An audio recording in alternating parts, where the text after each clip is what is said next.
All right. Well, welcome back.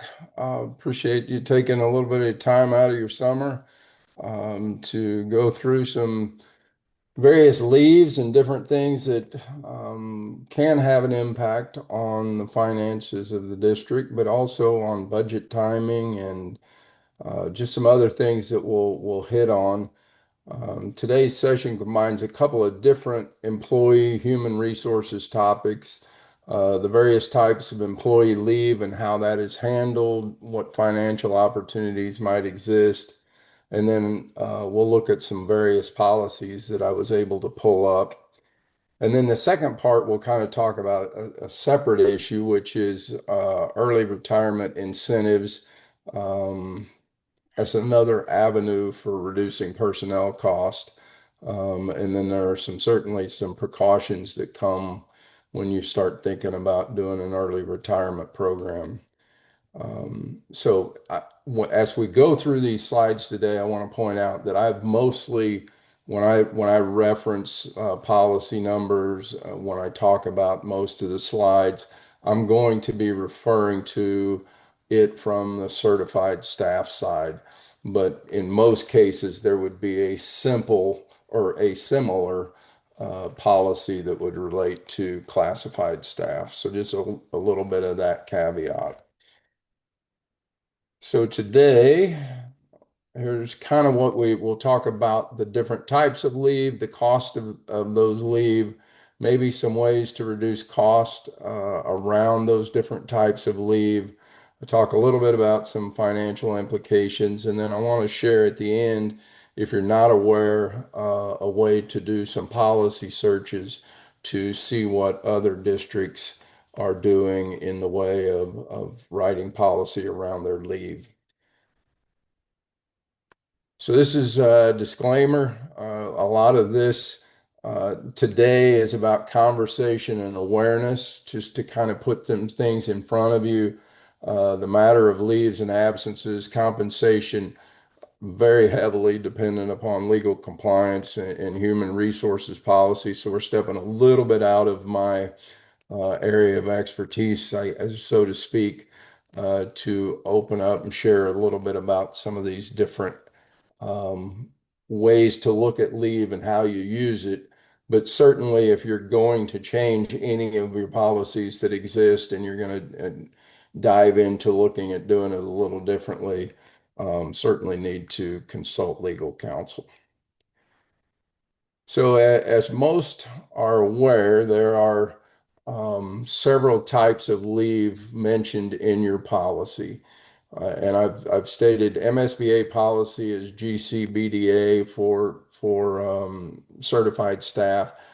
MCE policy, as I could find, looks to be maybe policy 4321, but it'll be 4300 and something. It's kind of the mirror policy of MSBA's. And it walks down through the different types of leave. And so I've just listed the ones most commonly seen in the policies that I reviewed.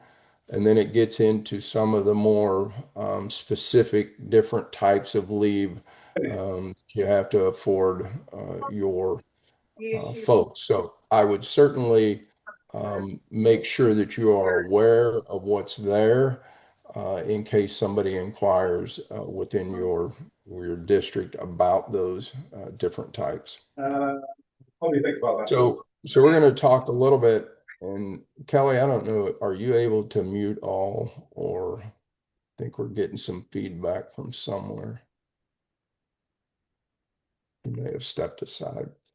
So the basic structure of leave policy. So when you look at the policies, essentially they're designed to define what the leave is, and then to put some parameters around how it's earned, and how much you get, what qualifies for this type of leave, how much can you accumulate, and then what is done with the excess? So annually, are you paying down or somehow honoring what has exceeded the maximum accumulation, or is that only something that happens when a person leaves the district? And then how is that remaining leave handled when they do exit the district? and what steps and approval are required before using. As I looked at different policies across the state, I noticed some different expectations about who you report to and what timing of the reporting. And so we'll talk a little bit about that as we go through here. So this is just an example of the very basic sick leave. Talks about, again, who gets it, how much they get, and then down below is just the definition of what can be used and charged against sick leave.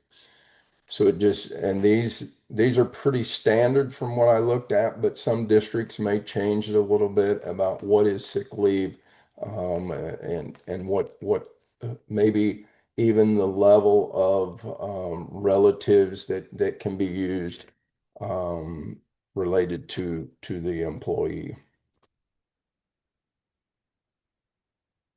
This is an example, and I got tickled when I saw this. I was looking through different policies, and I believe this, I took this from North Kansas City, but I love the fact that they've gone in and they've actually quantified, or I mean, they state directly in their policy some of the consequences of falsification.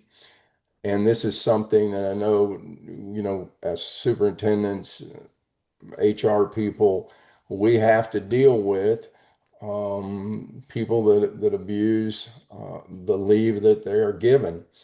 And this district hits it head on um, about how, and it's they use approved paid leave instead of sick leave, I think is their term. And so as you read through it, you're going to see that they lose any kind of option to get paid for their accumulated approved paid leave. And I can share, I'm familiar with a district that at one point in time, an employee lost their job because they turned in a sick day and got caught getting on a plane. So those type of things happen, and I was just wanted to point out that um, this district went to the point of explaining that, yeah, if you falsify that, there are going to be some consequences. Personal leave then becomes an issue sometimes because it's when a person thinks of personal leave, I think sometimes employees think, well, I can use this as anything. And then oftentimes a district will have it explained in their policy about, well, it's not just anything, it's not just any time. There are some parameters that you have to follow if you're going to be able to use this personal leave.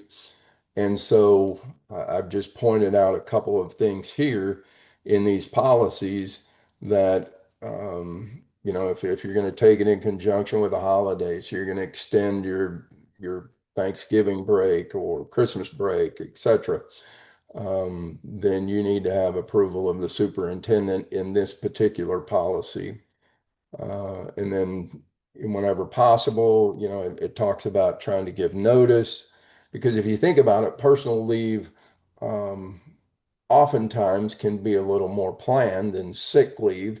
And so it's the expectation. We all know it's hard enough to find subs and at the last minute to cover classes. And so with personal leave, there's an expectation that when practical, you can give a little bit of a heads up. Let's see. I want to make sure. One of the things too about personal leave and any leave in general that I just want to mention because I think it's important is one of the things I've found is that different principals and different secretaries handled leave reporting, timing, those type of things differently, and that can leave your HR department in a little bit of a lurch sometimes with the timely reporting of leave, the payment of subs.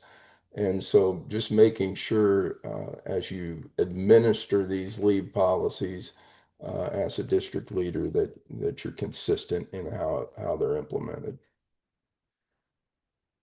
So then becomes the question of PTO, which is kind of the catch-all for sick and personal to just say, okay, we're going to allow employees to have paid time off.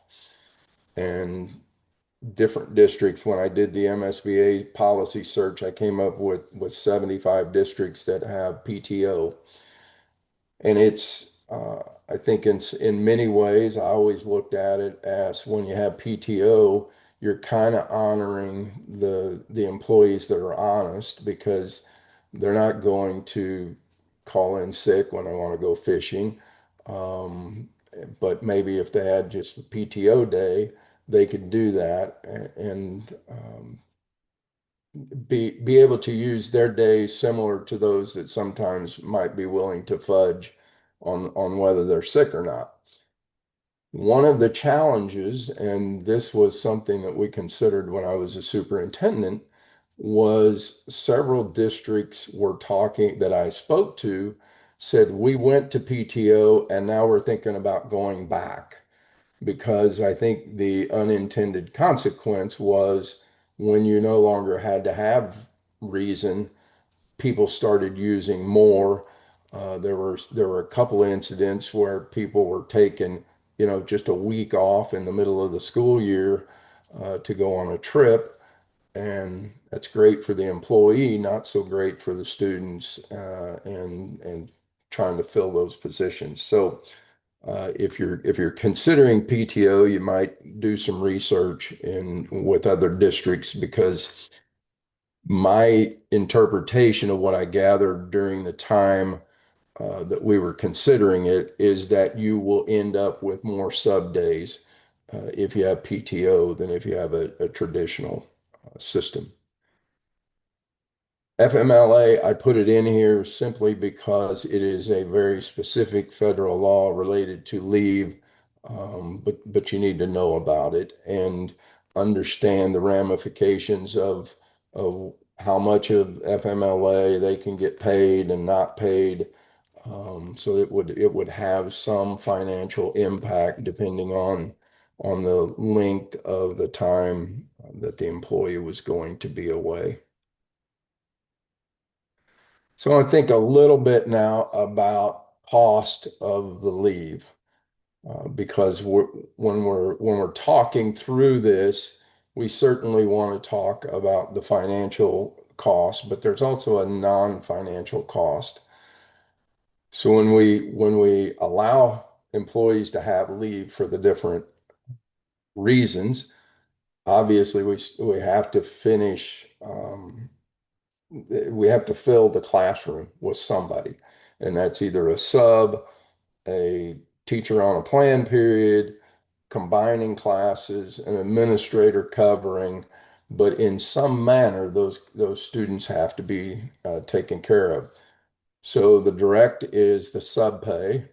Then you would have the absence management software or the vendor, and that may be a fixed cost or it may be per use, but there's a cost.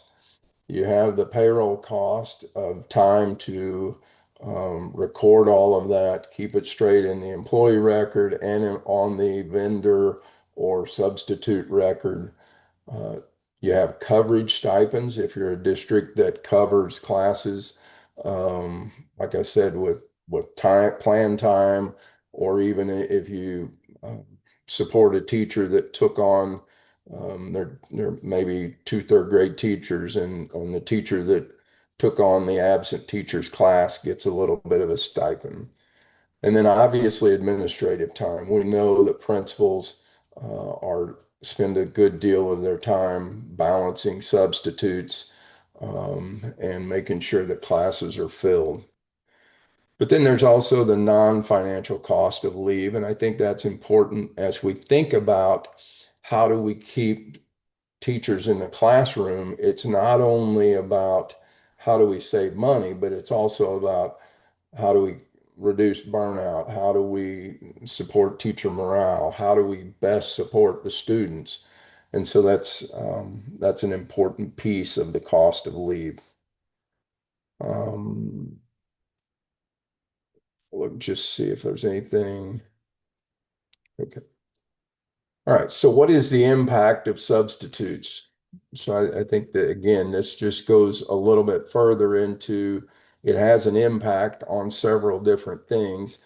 And I think one of the things I realized more as I went through it, especially coming out of COVID, is just the drain, the fatigue on uh, building principals and their pull away from being the instructional leader in the building. And so I think that cannot be minimized. And so again, as we think about these items, this is these are costs that are not financial, but our goal is to keep that teacher in the classroom. And I think it does have a financial positive impact if we can. So some cost reduction ideas as we move forward in thinking about, how can we save some money?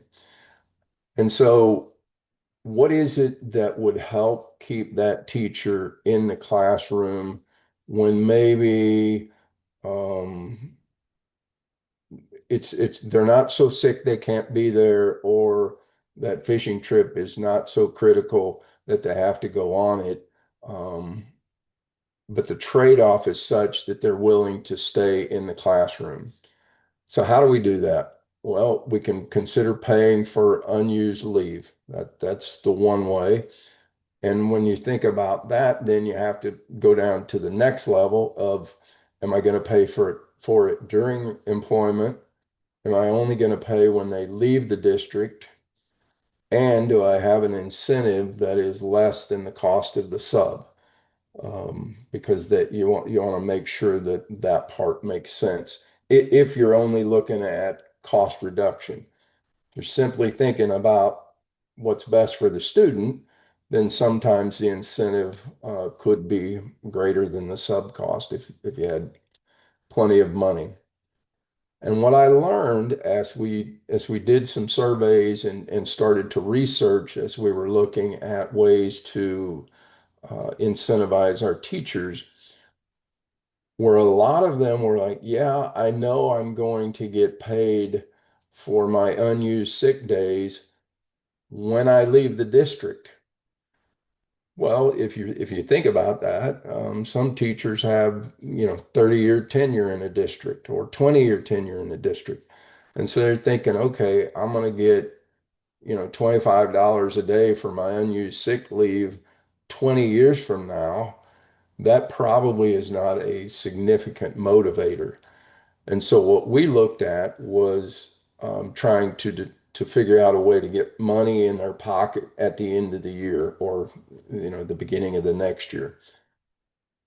We looked at then capping for us, and we capped our leave at 90 days, and anything above that 90 days we paid off at that time.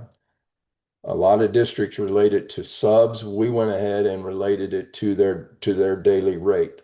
So in other words, if you had a teacher with a master's in 20 years, they were going to get paid at a percentage of their daily rate as opposed to a brand new teacher. Or if it was a principal or whomever, we tied it to their daily rate. Couple of things you have to understand in that regard, you're going to have an upfront cost, because what we did was we paid everybody back to 90 days. So I had one principal that had 100, I think 136 days. So I had to pay her 46 days at whatever her rate was, and the percentage. So we invested a pretty good chunk at the beginning to get this in place, and so that's something that you would certainly need to keep in mind. But we did find that the teachers and administrators appreciated the fact that if they'd been there a while, they'd accumulated their 90 days, that they were going to get a check each year. I think another part of is how do we value teachers that cover classes? So it keeps a known teacher in front of the students. Typically, it's less than a sub pay, but the thing that you really have to be careful about is it can be overused and teachers start losing planning time, collaborative time, and it can become a little bit of a drain on morale and cause some other issues. So these are some more examples. This is a sick leave buyback annually. This is one that I found.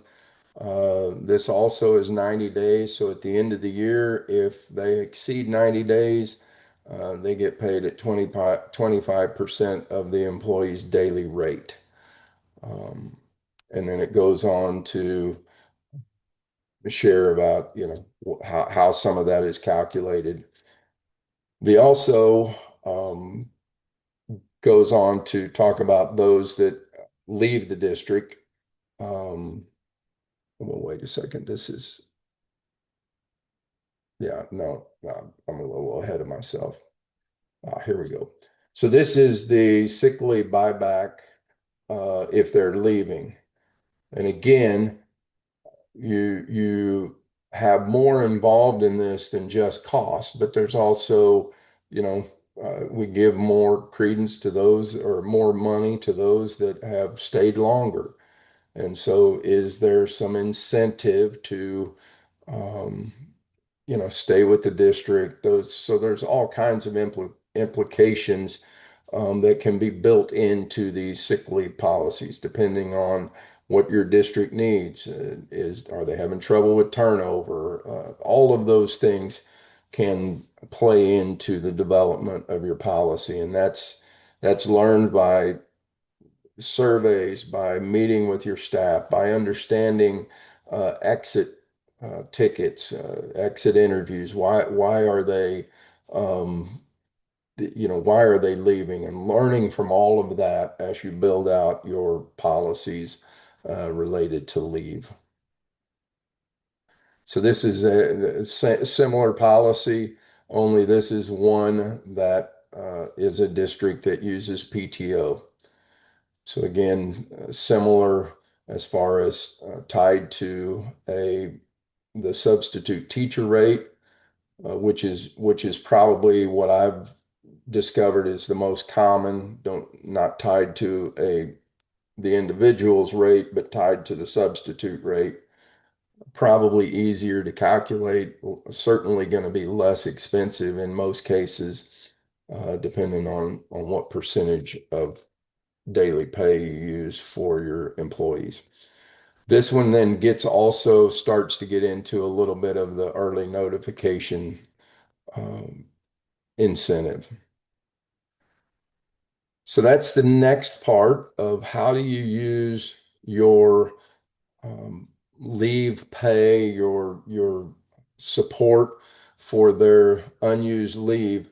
How do you use that to also then help with managing your budget for the next year and for being able to hire the best candidates?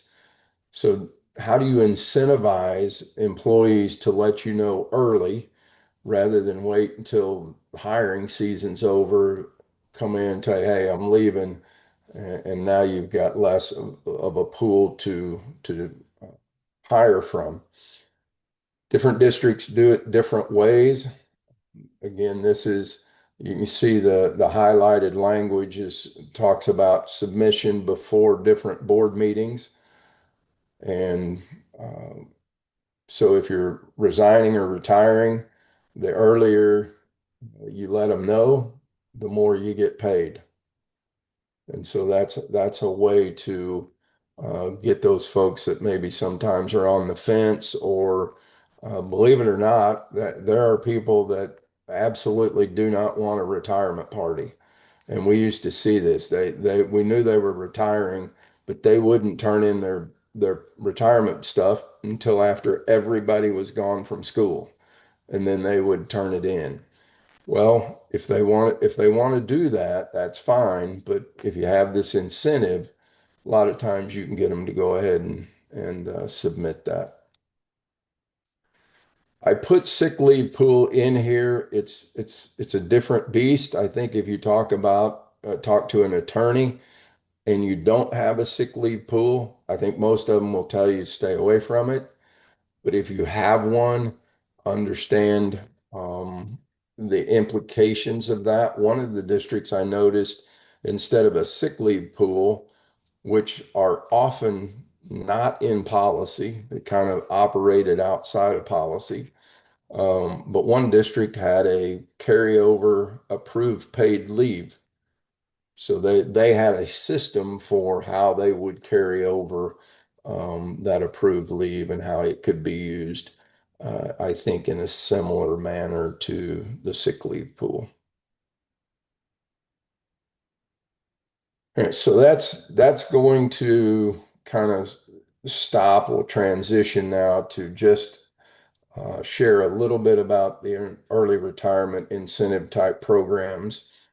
And this, again, this is an example, and it was still in the policy, but the policy, evidently they put this in for the 12-13 school year. So this was something evidently they needed to dial back to get to reduce their amount of um, long service teachers, and for whatever reason, they put in their incentive here in 12-13, and they were paying $5,000. Um, and so there's all kinds of ways to do this. I was working with a district a couple of years ago. They were really going through this to try to help with their drawback. So they were going to use attrition. They were going to use the early retirement incentive program, several ways to try to stay away from having to do a RIF.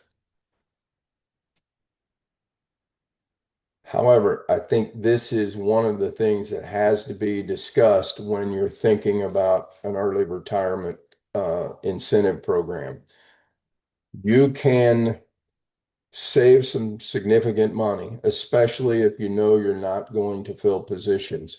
So let's say the average cost of a retiree leaving your district is 75,000, and you give them a $10,000 incentive to leave. You can think about that from a $65,000 savings on any of those positions that you are not filling. The downside is you have to be aware of this critical shortage caveat, because PSRS, this is the information on the screen here was pulled from the PSRS website. And it talks about in order to hire a critical shortage person, you cannot have offered early retirement incentives for either of the previous 2 years. So if you're a district that doesn't use critical shortage and you don't expect to for the next 2 years, then early retirement incentive program might be for you. If you are a district that is dependent upon critical shortage, or you're concerned about filling those sped positions, those hard to fill positions, if critical shortage were to go away, then I would really caution you to spend some time investigating um, exactly what that would look like in your district. Because there could be money savings, but there could be some cost implications as well. All right, so some financial implications about what we've talked about. Hey, Jim, Saving, yes. I don't know if this question needs to be answered now or later. Would the Okay. critical shortage caveat apply only to certified, or does it apply to non-certified too, or one or the other, or both, or what? That's a great question. Let me go back to that slide.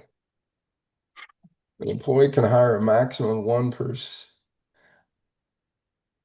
I'm going to say, I mean, shooting from the hip here a little bit, definitely would want to check with PSRS, but I think it would be either.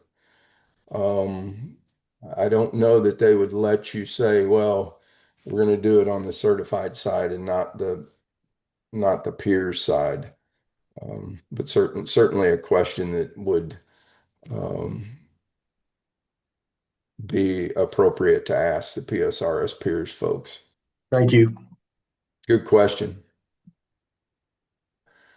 So there's certainly going to be a cost savings um, when if even if you're filling that position, you would think that um, if I'm a teacher, I'm incentivizing them to retire at 60 grand, and I think I'm gonna hire somebody closer to 40.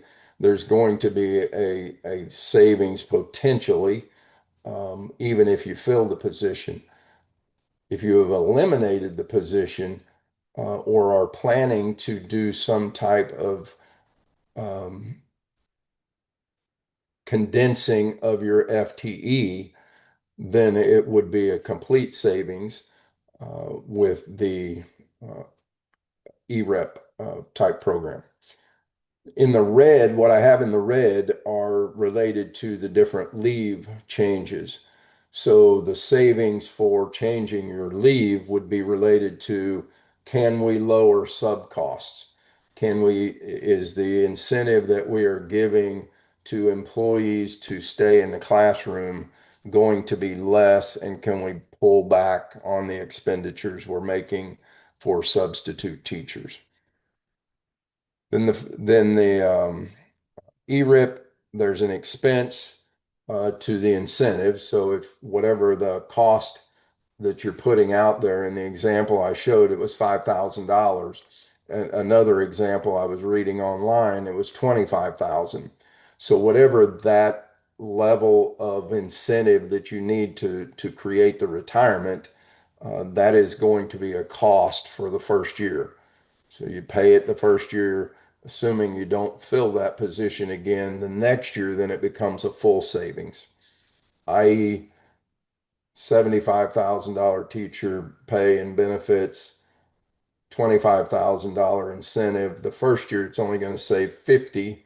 The next year, it would save the full 75. There are some potential unemployment costs that you would have if these people leave and are able to um, file for unemployment. That could be a potential cost. And then when you talk about the leave, there's going to be a potential upfront cost of changing the leave incentives if you did like we did, where you pay everybody back down to that 90-day level or 120-day level, whatever level you pick.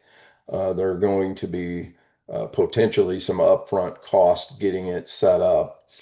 And then the ongoing cost of the leave incentives, and that would be something that, your district would probably want to track using the data to see, uh, did I keep more teachers in the classroom, therefore reducing the sub cost, and what was my total cost of the incentives, and see if it's a financial win or a financial loss.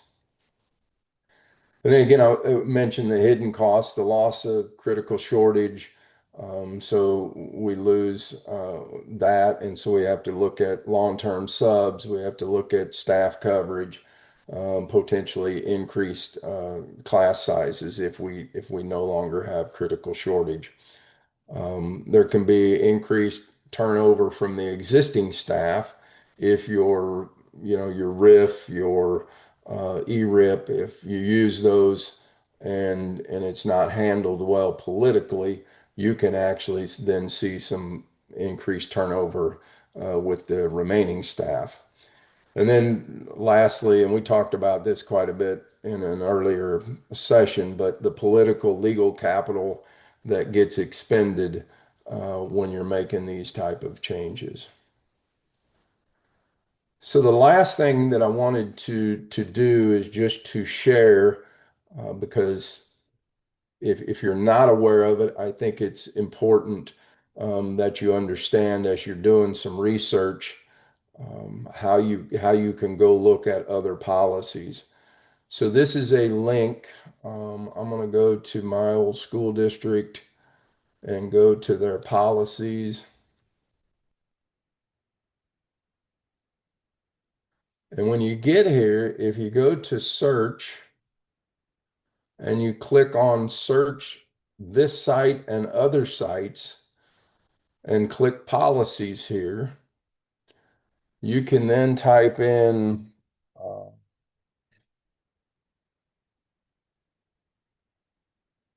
sick leave. You can choose. I didn't realize until I was toying with this, you can actually get some information from other states, but it defaults to Missouri. Then the organizations that have it, if you want to just say, I only want to look at policies that fit my district size. And if you want to then even narrow it down to which region you want to look at and search, it will then populate with all of the different districts that have some type of sick leave policy.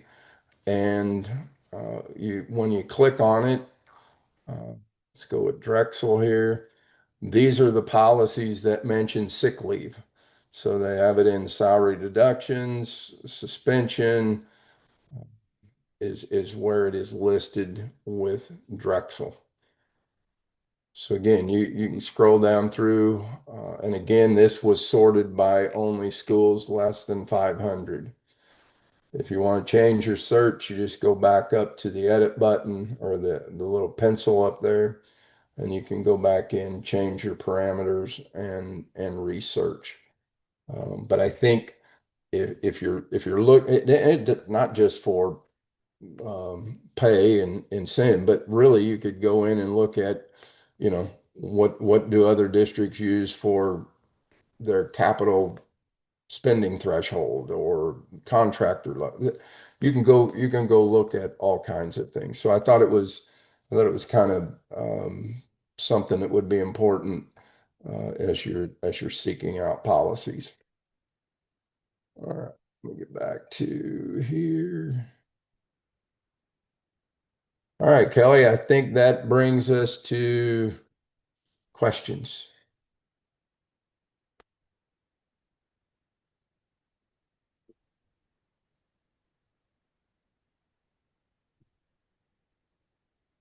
I gotta get my view back here. Hang on just a second.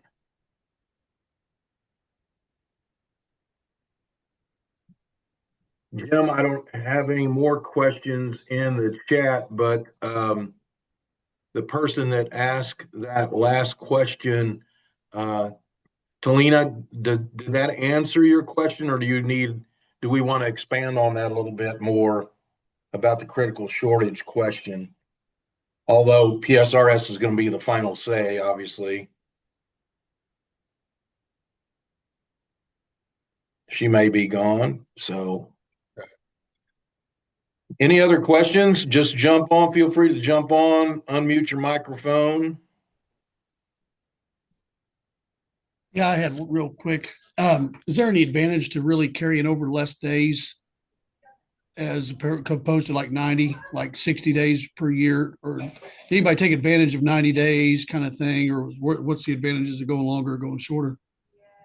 Yeah, one of the things, that's a great question because one of the things that um, we discovered was trying to find that balance of when they could start drawing. Because if you did it at 60 days and you're given, let's make it easy, you're given 10 a year, they could then start getting that incentive after 6 years. So during their seventh year, they accumulate now up to 70 days.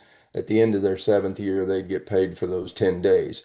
If you go 90 days and you're given 10, then it's their 10th year before they would actually start benefiting. So we tried to find that sweet spot um, as far as, yeah, we understand, but we're not going to start paying you after your first year.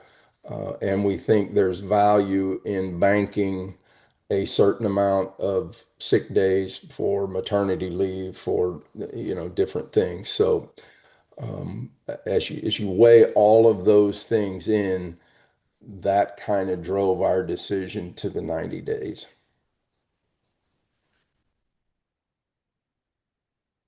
Good question. Other questions?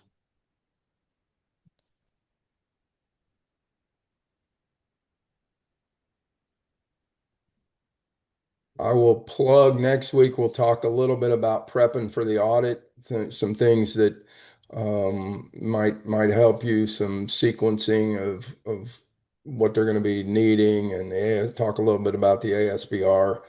And then we'll take a break for a couple of months. And I think my understanding is we're shooting for a year long, starting in September. Is that your understanding, Kelly?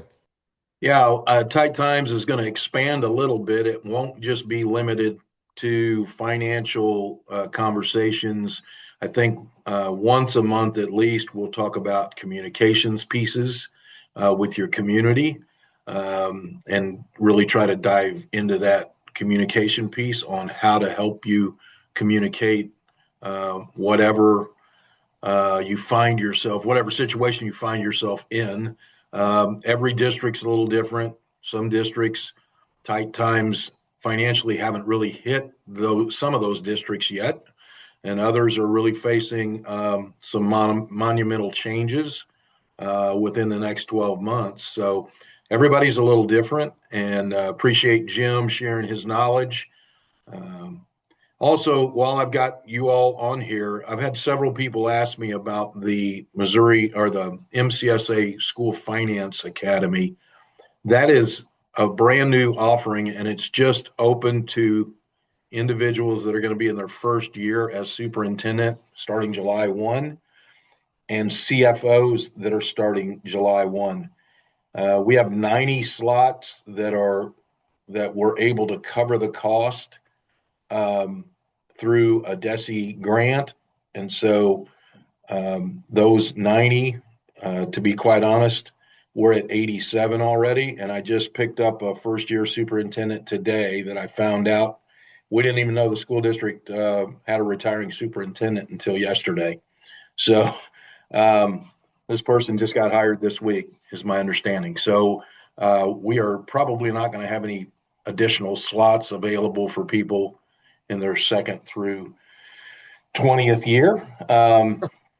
And so we will still offer all our normal finance workshops for our members.